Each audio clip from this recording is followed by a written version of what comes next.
Maharashtra Samajwadi party leader Abu Asim Azmi ने आज महंगाई के खिलाफ एहतजाजी मुजाहरे में वज़ीर आज़म नरेंद्र मोदी को आड़े हाथों लेते हुए उन्हें तनकीद का निशाना बनाया। गांधी जी से मुवाज़ना करने पर उन्हें तनकीद का निशाना बनाते हुए अबू आसिम आज़मी ने मोदी जी को गांधी जी के पैरों की धूल करार दिया। उन्होंने ये भी वाज़ेह किया है कि गांधी जी भाईचारगी और एकता के लिए न सिर्फ ये कि लड़ाई लड़ते थे, बल्कि इत्तेहाद के लिए उन्होंने कई अहम काम भी अंजाम दिए। जबकि मुल्क में मजहबी मुनाफिरत फैलाने का जो मामला है वो बढ़ चुका है।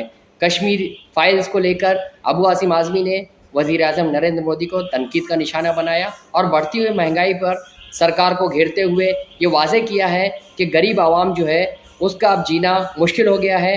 हर चीज़ पर टैक्स और जीएसटी ने गरीब आवाम के लिए भुखमरी लाने का काम किया है।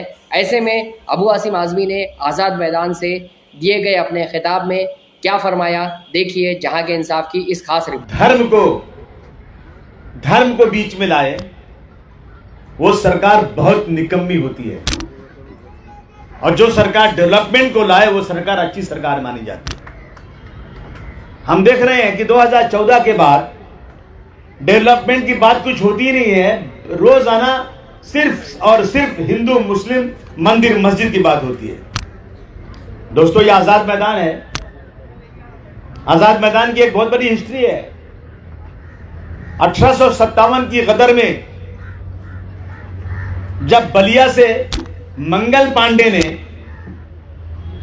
गाय की चर्बी से कारतूस बनाया जाता है, उसको मुंह से खोलते हैं, आंदोलन किया था, तो पूरे भारतवर्ष का नौजवान सड़क पर आ गया था और अंग्रेज हिल गया था। उसी वक्त यहां दो हवलदार अहमद हुसैन साहब, नेवी के थे ये लोग, हवलदार अहमद हुसैन और सिपाही मंगल गलेरिया, अंग्रेजों के खिलाफ इन्होंने जब शुरू किया कुछ, तो ये साजिश में पकड़े गए और इसी आजाद मैदान में तोप के सामने रखकर उनको उड़ा दिया गया था। ये वो आजाद मैदान है। मैं सरकारों से कह देना चाहता हूं कि हमें गांधी जी ने सिखाया आंदोलन। वो सरकार, अंग्रेजों की सरकार जिसकी हुकूमत में सूरज कभी डूबता नहीं था, पूरी दुनिया में जिनकी हुकूमत थी, उस सरकार से टक्कर लेने की बात गांधी जी ने किया था और परमिशन नहीं मिलता था, फिर भी गांधी जी बड़ी ताकत के साथ आंदोलन करते थे। आज हमें डराया जाता है। पुलिस हमारी बस में बैठ के आ रही है। कितने आदमी आएंगे, क्यों आएंगे, ये क्या है? ये जमहूरियत है। जमहूरियत में मुझे डॉक्टर भीमराव अंबेडकर साहब ने इतनी ताकत दिया है कि दुनिया का सबसे बड़ा आदमी हो। मोदी जी क्या है, इनकी क्या हैसियत है? दुनिया के सबसे बड़े आदमी के खिलाफ बोलने की ताकत मैं एक मजलूम कौम के इस बंदे के अंदर है। कोई माई का लाल हमारी आवाज को रोक नहीं सकता। एक आंदोलन होता है, सरकारें परेशान हो जाती है। कितने आदमी आएंगे, कितने आएंगे, कहां से आएंगे, ज्यादा मत आओ, उनको वहां रोक दो। क्या बेवकूफी है सब ये? क्या आपके बाल बच्चे नहीं है? क्या आपके महल्ले में गरीब नहीं रहता? आप नहीं देखते हैं ये हालत क्या चल रही है? आज जो है, अभी जब यूपी में इलेक्शन था तो वहां की सरकार योगी जी के यहां से महीने में 2 बार गेहूं, चावल, तेल, खाने का तेल और नमक, मसाला, न जाने क्या क्या मिलता था जब तक इलेक्शन था। महीने में 2 बार। अब इलेक्शन खत्म हो गया ना, लेकिन 2024 का याद है, इनको इंतजार है, तो अभी महीने में 1 बार चावल देते हैं 5 किलो।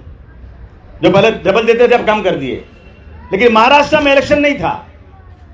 महाराष्ट्र में क्या मिलता है, क्या देते? 5 किलो गेहूं, 5 किलो चावल और चना देते हैं, नमक देते हैं, मसाला देते हैं। क्यों भाई? ये देश तो एक ही है ना। लेकिन जब इलेक्शन आएगा तो लोगों को राशन देकर बेवकूफ बनाया जाएगा। जैसा इलेक्शन खत्म हो जाएगा, लोगों के राशन में कटौती कर जाएगी। ये सिर्फ मतलब के लोग हैं। वो ये गाना है ना, मतलब निकल गया तो पहचानते नहीं, जा रहे हैं जैसे हमें जानते नहीं। हालात बहुत खराब है देश की, यकीन जानिए। आज इन्होंने, मैं जब उस दिन मैं न्यूज़ में देख रहा था तो इन्होंने दूध, दही, पनीर जैसे पैकेट किए गए खाद्य पदार्थों पर 5% की वृद्धि, पैक किए जाने वाले चावल और गेहूं समेत बहुत सारे खाने की चीजों पर उन्होंने 5% बढ़ा दिया। सूखी फलीदार सब्जियां, मखाना, गेहूं, मेसलिन का आटा, गुड़, मुरमुरे, जैविक भोजन पर भी 5% की वृद्धि। 5,000 रुपए से अधिक किराए वाले अस्पताल के कमरों पर 5% जीएसटी। 12% जीएसटी उन होटलों पर लगाया जाए जहां ठहरने के लिए प्रतिदिन 1,000 रुपए से कम वसूले जाते हैं। मानचित्र और चार्ट, एटलस सहित इन सब 12% जीएसटी के साथ महंगा हो गया। यानी बच्चों के स्कूल का आइटम भी सब महंगा हो गया। चमड़े के उत्पादन जैसी चीजों के सामान पर 12%। कौन करता है चमड़े का काम?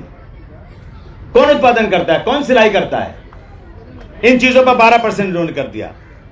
टेट्रा पैक पर अब 18% जीएसटी लगेगा। जो चेक लेते हैं बैंक से, कानून क्या है? अगर बैंक में आपने करोड़ों रुपया जमा कर दिया और ये बेईमान पैसा लेके भाग गए, बैंक दिवालिया हो गया, तो आपको आपका पूरा पैसा वापस नहीं मिलेगा। आपको कुछ लाख, 5 लाख रुपया मिलेगा, चाहे कितना करोड़ भी हो। यही तो ना कानून है। बैंक में पैसा रखना ही पड़ेगा आपको, घर में रखाना।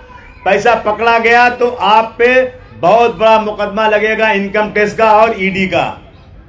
और वही पैसा आपने बैंक में रख दिया। और बैंक से अभी कल मैं देख रहा था, HDIL सारे बैंकों को मिलाकर 35,000 करोड़ का घोटाला। कितने का? 35,000 करोड़ का घोटाला। और जब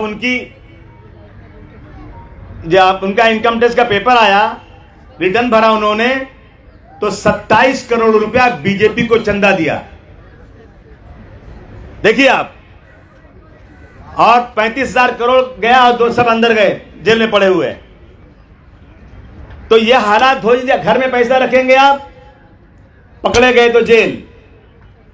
आप पैसा रखेंगे बैंक में, बैंक घोटाला हो गया, बैंक डूब गया, तो आपका पैसा डूब गया। ये क्या है? बैंक से चेक लेंगे तो उसके ऊपर भी आपको जो है ना 18% जीएसटी लगेगी। ये हो रहा है देश के अंदर।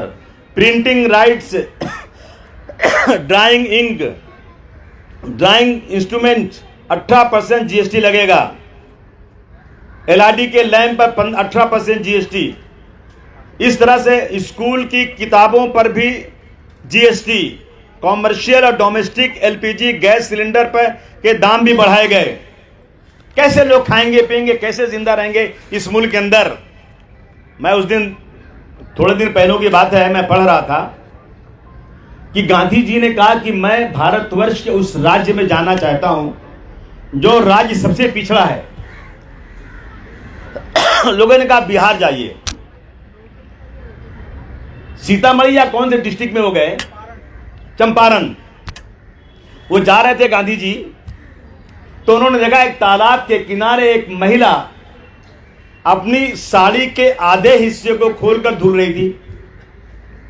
और जब आधा हिस्सा उसने धुल लिया तो उस धुले हुए हिस्से को बदन पर लपेटकर जो आधा हिस्सा बचा था उसको धुलने लगी। गांधी जी ने की आंखों में आंसू आ गए कि मेरे देश में इतने गरीब लोग हैं जिनके पास कपड़ा बदलने के लिए दूसरा कपड़ा नहीं है, बदन पर पहने हुए कपड़े को ही धुलकर पहन रहे हैं। उन्होंने उस दिन ये तय किया कि मैं आज से सूट नहीं पहनूंगा। गांधी जी विलायत से पढ़ के आए थे, लंदन से पढ़कर आए थे। गांधी जी बैरिस्टर थे।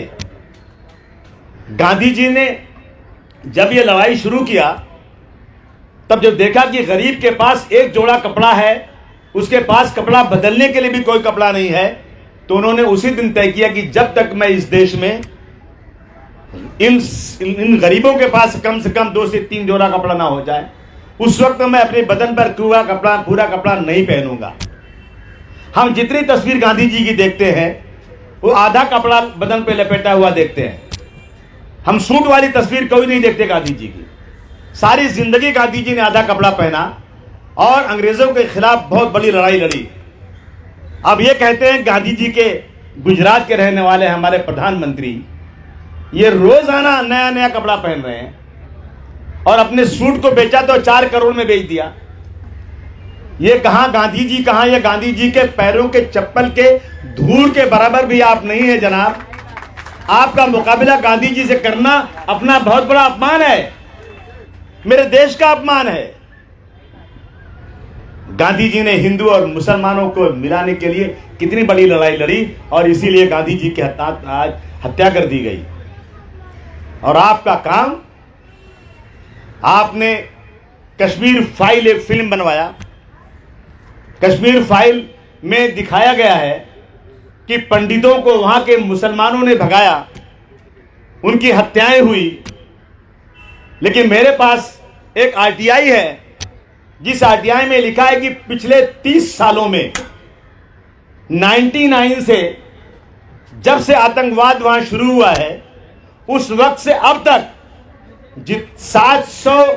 1724 लोग मारे गए। 1724 लोग, जिसमें सिर्फ 79 पंडित हैं, बाकी सब मुसलमान और सिख हैं। 1724 में 79 मारे गए और आप जो है वो दिखा करके ऐसी फिल्म दिखा रहे हैं जिस फिल्म को देखने के बाद जितने गैर मुस्लिम भाई जो देखते हैं जुल्म और सच है उनका खून गर्म होता है और थिएटर के अंदर ही तलवार लेकर खड़े हो जाते हैं। सरकार का काम झगड़ा लगाना नहीं है, सरकार का काम झगड़ा रोकना है।